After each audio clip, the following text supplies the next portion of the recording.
Chers amis, bonjour. Je me permets d'interrompre brièvement votre vidéo pour vous parler de notre partenaire du jour, Saily.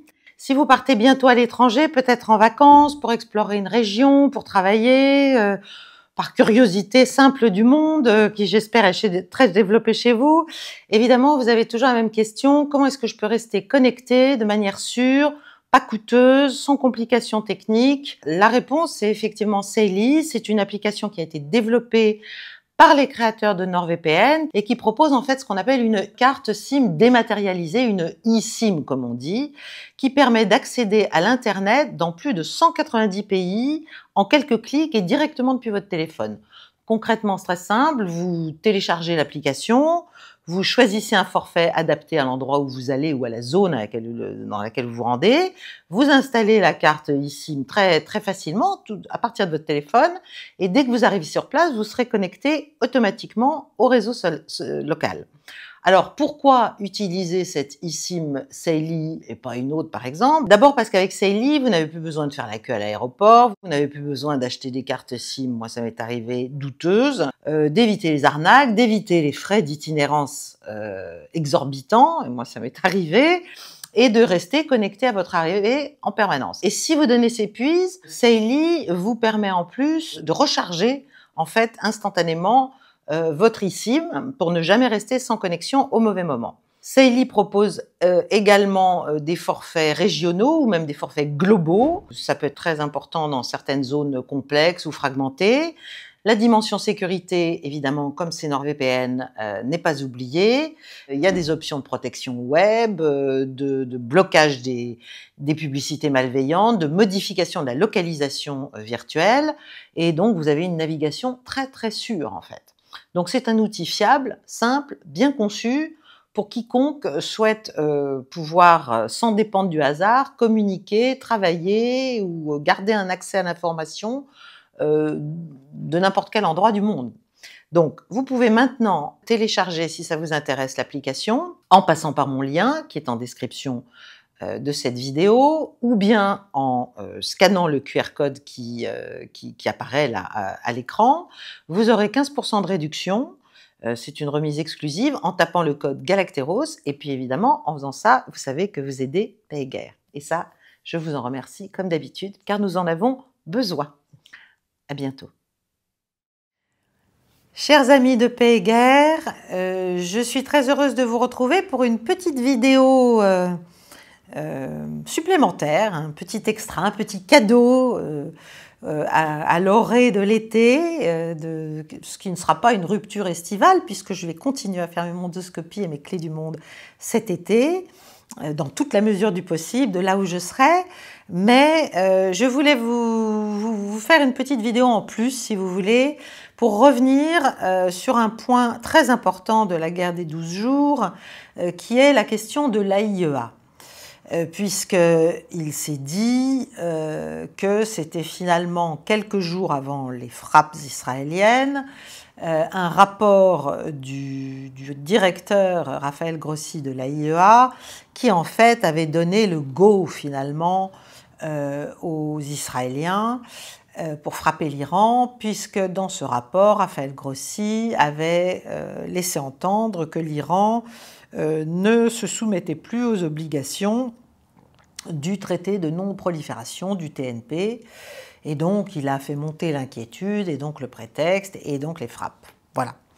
Alors, évidemment, à partir de là, on a commencé à chercher d'où venaient ces informations, et en fait, on est arrivé à l'idée, enfin en tout cas les analystes un peu sérieux, sont arrivés à la conclusion que de toute façon, depuis quelque temps déjà, l'AIEA était manifestement infiltrée par des agents du Mossad et de la CIA.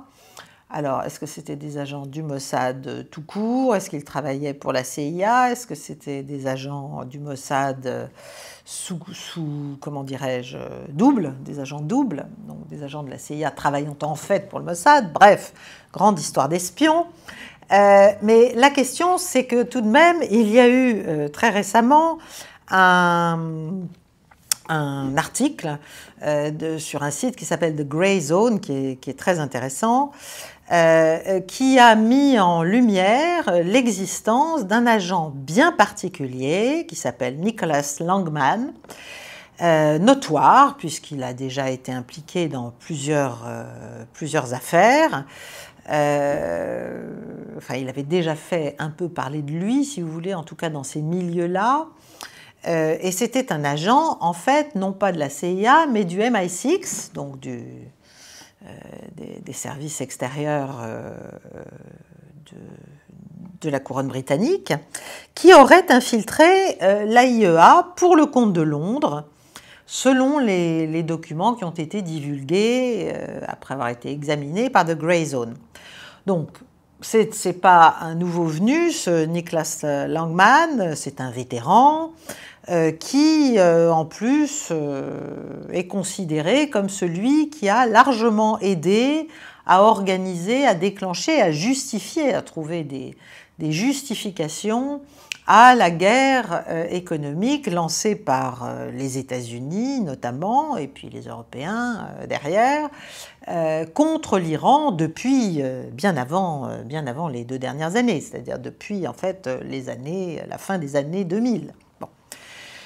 Donc, dans The Grey Zone, vous avez il y a le curriculum vitae de ce Britannique, et sa biographie révèle qu'il a dirigé un certain nombre d'équipes pour en fait se préoccuper, enfin le sujet c'était bien sûr lutter contre la prolifération nucléaire, lutter, mais c'était une lutte je dirais très idéologique, c'est-à-dire arriver finalement à trouver des raisons d'appliquer des sanctions aux pays souhaitant ou étant tenus pour souhaiter acquérir l'arme nucléaire. Bon, donc il aurait fourni un soutien important à l'AIEA, donc et aussi à l'OIAC, c'est-à-dire l'Organisation internationale pour les armes chimiques, à travers des partenariats internationaux de haut niveau. Et surtout, il a beaucoup agi pour faire lancer toutes les sanctions qui se sont abattues sur l'Iran, notamment par ses réseaux de relations, donc en fait de lobbying, si vous voulez, anti-iranien et évidemment pro-israélien, vis-à-vis de ses collègues, qu'ils soient américains, européens, du Moyen-Orient, de l'Extrême-Orient. Donc Moyen-Orient, on peut penser qu'il s'agit aussi d'Israël, mais pas seulement, notamment au moment de 2010-2012. Et donc, voilà, il considère que si tout le régime, l'accord, le fameux JCPOA de 2015 sur le contrôle du nucléaire iranien et le régime de sanctions a été très, très, très important. Vous savez qu'Israël a abattu, a assassiné, sans que d'ailleurs personne ne trouve cela scandaleux, un nombre important de hauts scientifiques iraniens, qui n'étaient pas tous des militaires, n'est-ce pas? En fait, ce qu'on apprend là à travers The Grey Zone, c'est très intéressant parce que ça donne, malgré tout, ça donne du poids aux accusations iraniennes. Et les accusations iraniennes, c'est que l'AIEA était en fait complètement pénétrée par le Mossad et que les assassinats des scientifiques iraniens ont été permis par des informations qui ont été recueillies en fait grâce à ces gens infiltrés qui avaient accès évidemment aux installations nucléaires iraniennes pour ce qui relevait de leurs inspections. Donc, c'est quand même extrêmement ennuyeux. D'ailleurs, on sait que depuis l'ancien vice-président iranien pour les affaires stratégiques, Javad Zarif, avait demandé, après la guerre là, qui vient d'être lancée, la démission, le limogeage de Grossi, en l'accusant d'avoir encouragé le massacre d'innocents dans le pays. Et surtout, moi je vous fais cette vidéo aussi parce qu'évidemment tout ça éclaire le fait que l'Iran a coupé tout lien avec l'AIEA et que donc on ne sait plus ce qui se passe en matière iranienne, en matière nucléaire en Iran en ce moment. Donc il n'y a plus d'inspection, il n'y a plus rien. Et les Iraniens n'ont pas l'intention, en tout cas à court terme, de permettre de nouveau les inspections de leur site nucléaire, étant donné ce qui leur est arrivé.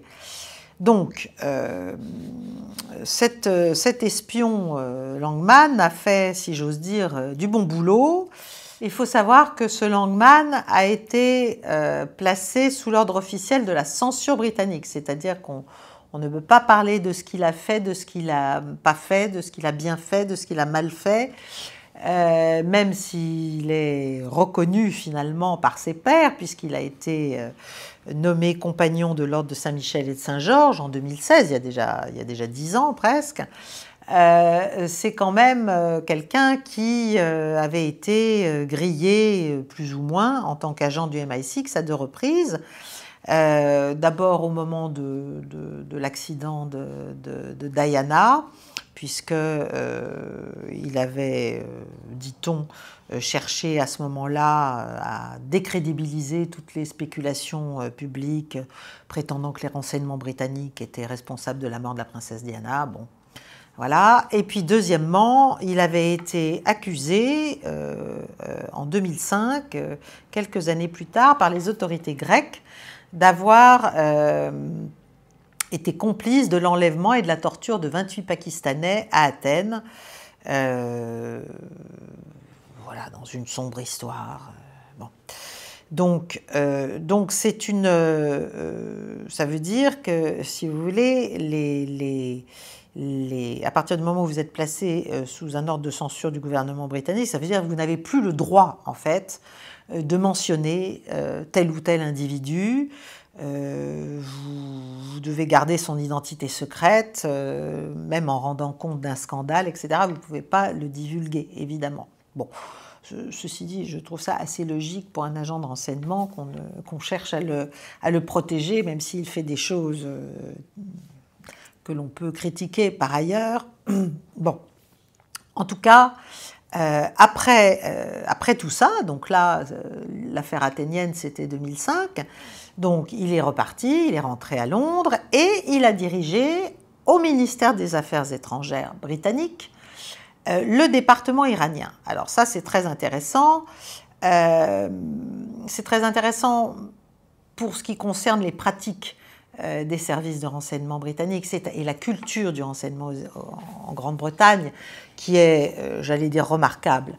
C'est-à-dire qui fait qu'il y a une totale fertilisation croisée, si j'ose dire, entre non seulement le ministère des Affaires étrangères et les services. Chez nous, ce sont des exceptions.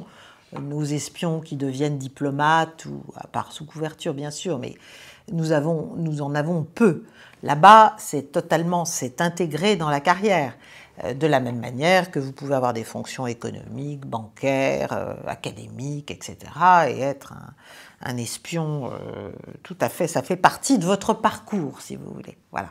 Ils sont recrutés d'ailleurs dès l'université, remarquablement, généralement, dans les meilleures universités. Et donc, c'est très intéressant qu'ils soient revenus non pas au MI6, mais pour diriger le département iranien du ministère britannique des Affaires étrangères, qui collabore évidemment complètement avec le MI6. Voilà, la CIA le fait aussi beaucoup, tous les services le font si vous voulez, mais en Grande-Bretagne, le renseignement c'est une seconde nature. Et les diplomates, d'ailleurs, que l'on peut rencontrer, se considèrent comme, quand ils sont dans des pays de résidence, comme les chefs du réseau de renseignement de la couronne, si vous voulez. C'est-à-dire, voilà, c'est tout à fait accepté, c'est tout à fait valorisé. valorisés dans les carrières. C'est ce qui fait qu'ils ont des espions redoutables, absolument redoutables, comme d'ailleurs les services israéliens. Donc, ce Langman, il a supervisé, donc au département iranien du Foreign Office, entre 2006 et 2008, une équipe qui cherchait à développer, à bien comprendre ce qu'était le programme nucléaire du gouvernement iranien et ensuite à diffuser cette compréhension, donc ces analyses en fait, ces évaluations de renseignements dans un certain nombre de pays de la planète, c'est-à-dire en fait à faire du lobbying pour démontrer que l'Iran était en train de développer la bombe et qu'il fallait absolument faire pression sur l'Iran pour qu'il négocie. Bon. En 2006, Téhéran a annoncé qu'il avait réussi à enrichir de l'uranium pour la première fois, même si vous savez que par fatwa, il est dit, redit, que ce n'est pas à des fins militaires que l'énergie nucléaire est développée en Iran. En tout cas, voilà, en dépit de ce que peuvent dire les responsables iraniens, en dépit de même ce qu'avaient pu dire les estimations du renseignement national américain, jusqu'à très récemment d'ailleurs, vous vous souvenez peut-être de l'affaire de Tulsi Gabbard qui avait rappelé les dernières évaluations,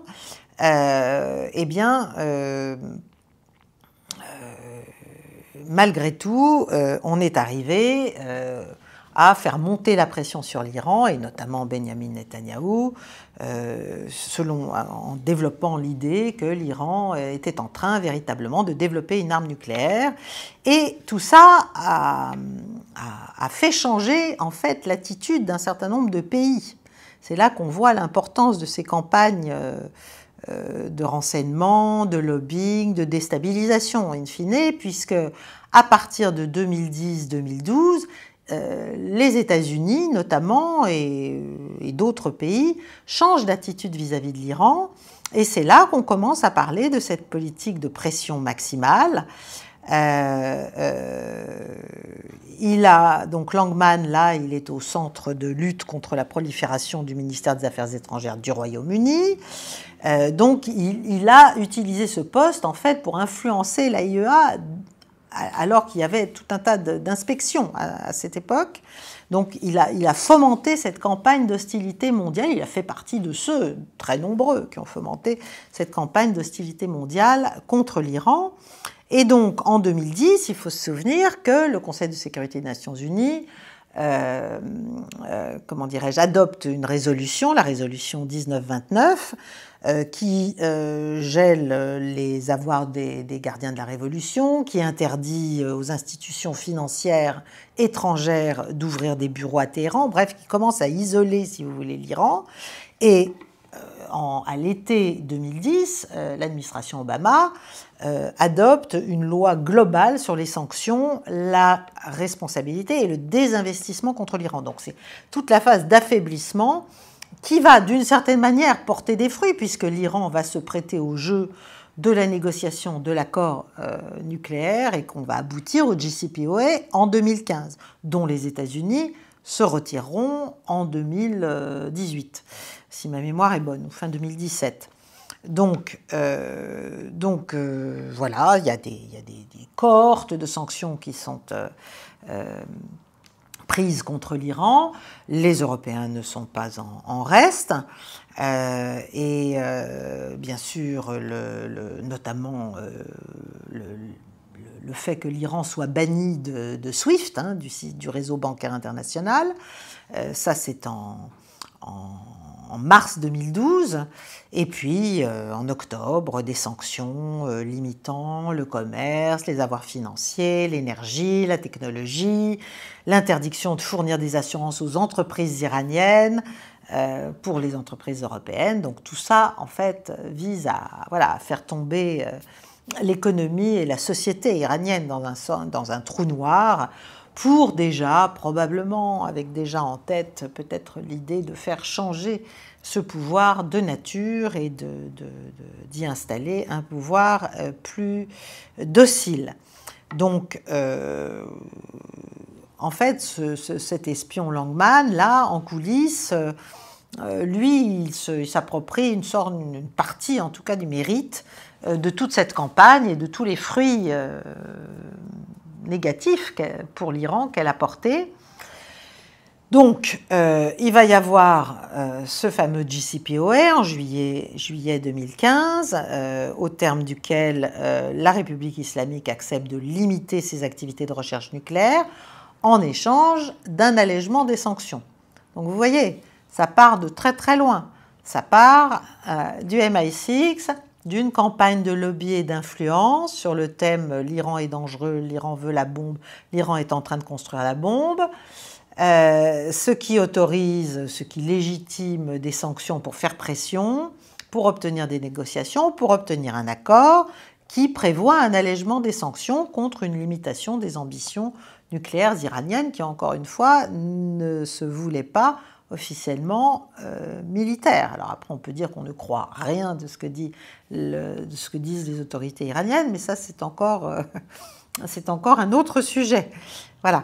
Donc, et à partir de là, en fait, à partir du JCPOA, il va y avoir, il y avait déjà des inspections de la IEA avant, mais à partir du JCPOA, il y a des inspections quasiment illimitées, c'est-à-dire qu'elles peuvent avoir lieu presque sans préavis sur les complexes nucléaires iraniens, pour s'assurer que les installations ne sont pas utilisées pour développer des armes nucléaires, bref, que l'Iran, qui a signé le TNP, se soumet bien aux obligations de ce traité.